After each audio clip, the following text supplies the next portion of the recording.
How's it going, everyone? Have quite a few PlayStation updates and news to go over in this video. Fort Solis is one of the upcoming games in August that isn't getting a ton of buzz right now, but it's an interesting title that I think a lot more of you guys should have on your radar, so we'll talk about that. We have a release date. A lot of gameplay has been coming out for the title as well that I think will help build the anticipation and hype for that game. Surprising news about Star Wars Jedi Survivor. I'm sure a lot of you guys heard about this news. Came out of left field to me. We'll talk about it. And Atlas Fallen has gotten a brand new trailer. One of the games that's coming out earlier in this month that looks quite good. We'll talk that at the end of this video. But first of all, Fort Solis, just to let you guys know, the game is coming August 22nd. This looks to be a very atmospheric, darker title.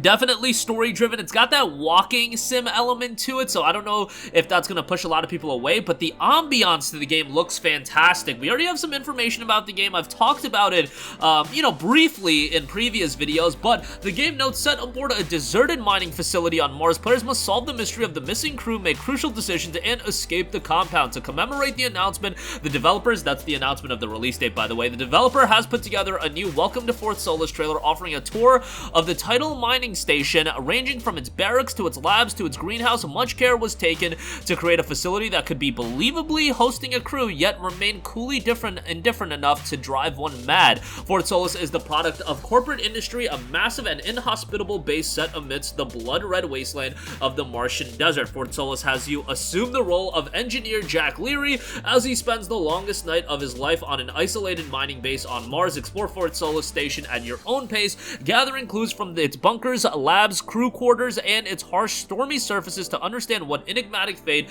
befell its inhabitants. As the night grows longer, events escalate, spiral out of control, and the mystery as to what's really going on deepens. Utilizing the power of Unreal Engine 5, Fort Solis offers an intricately immersive setting in the deepest reaches of space, featuring a first-class crew that includes Red Dead Redemption 2 lead Roger Clark, Troy Baker, of course, I don't even need to talk about him. I feel like all of you guys are familiar with Troy, and Julia Brown from The Last Kingdom and World on Fire. Fort Solis grounds you in its hard science fiction drama with no camera cuts, load times, or HUD, inspired by titles like Firewatch and Until Dawn. I loved Firewatch, and I definitely get a little bit of the more darker vibe from Until Dawn, but Until Dawn had more of a throwback feel to it. I don't really get that from Fort Solis. Fort Solis also offers a hybrid piece of media, emphasizing narration and immersion told across 4 chapters. Fort Solis can be binged in one intense session or played chapter by chapter like a Netflix series. So that is an element to definitely be weary of. I don't expect this to be a lengthy game, so if it's priced at like $40, I do think that's gonna push some people away, but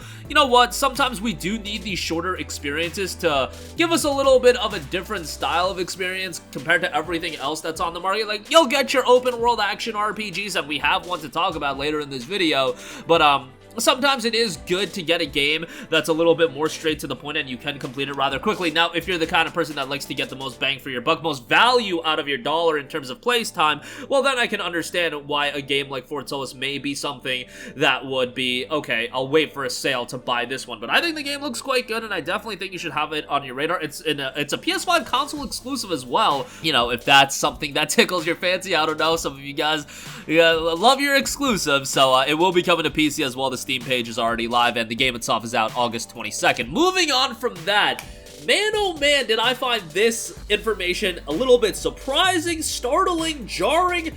Star Wars Jedi Survivor is coming to PlayStation 4 and Xbox One. Now, to be fair, Jedi Survivor does have a stable version running on Xbox Series S. It's 1080p 30 FPS, I believe, so I guess if you can dial that back down, you can get it running on PS4 and Xbox One. But man, oh man, this is a game that had a lot of technical issues on current-gen consoles, and especially on PC. The PC version was just a colossal train wreck. It has gotten better and better, but man, if you're talking about the element of this game that really turned people off, it was the technical side of things, because Jedi Survivor, I think if you strip away the technical problems, the game is tremendous. It's a significant improvement upon Jedi Fallen Order, in my opinion. Some people like the story of Fallen Order better. I think Jedi Survivor really kicks it into another gear in the second half of the story, and that's why I would say, overall, like, I like Jedi Survivor more. It has a ton more content than Fallen Order as well.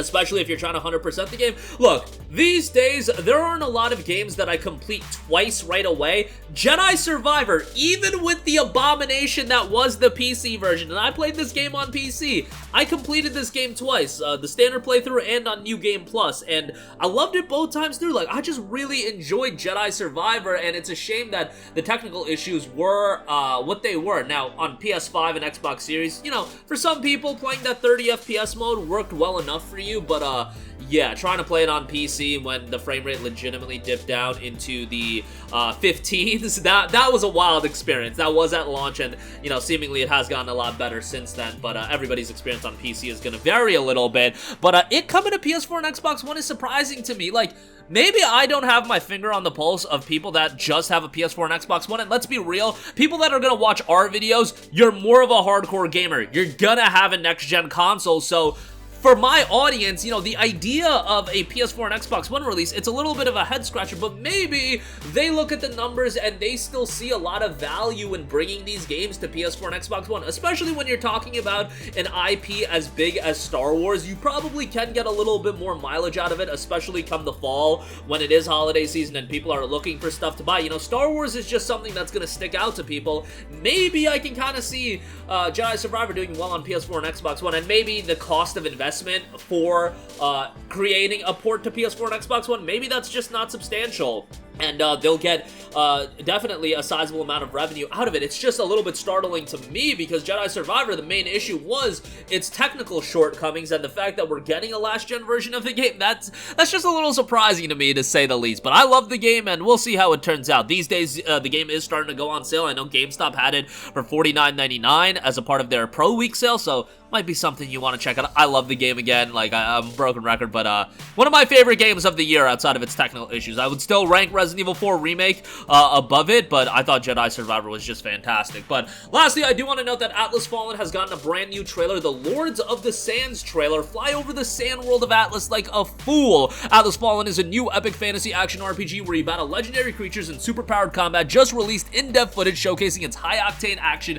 and exploration through breathtaking environments. Wearing the Gauntlet, a magical artifact that grants you extraordinary abilities, glide the sands, and use your shape-shifting weapons and aerial movement to adapt your playstyle to each wraith. The world's 151 Essence Stones will grant you different attacks and effects for you to customize the build that suits you and matches the strengths and weaknesses of your opponent. Keep improving and experimenting with synergies and combos to strive in Atlas Fallen's stylish combat experience with an intoxicating game feel.